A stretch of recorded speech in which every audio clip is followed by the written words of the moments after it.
সহযোগী এই জাতীয় পার্টি ছিল এবং তারা কিভাবে এই বাংলাদেশে অবৈধ নির্বাচনকে বৈধতা লাইসেন্স দিয়েছে।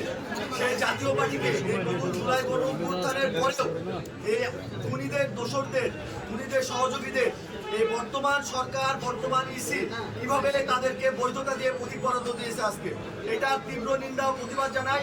এবং আমরা আশা করব অতি দ্রুততার সাথে এই জাতীয় পার্টির এই খুনিদের সহযোগীদের প্রতীক বরাদ্দ স্থগিত করবে এবং সারা বাংলাদেশের নির্বাচন থেকে তাদেরকে অব্যাহতি দিবে, অন্যথায় বৃহত্তম আন্দোলনের ডাক দেওয়া হবে। এবং আপনারা জানেন যে রাজশাহীতে কিছুক্ষণ আগে তাদেরকে প্রতীক বরাদ্দ দিয়েছে। সারা বাংলাদেশে কি হয়েছে আমি জানি না।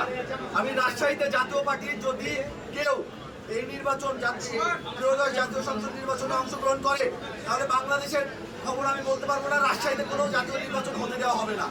এটা এর জন্য যদি আমার জীবন থাকুক বা না থাকুক, আমি প্রতিবাদ আমার জায়গা থেকে করবই করবো। আমি কোনো রাজনৈতিক দলের সাথে জীবন পোষণ করবো না।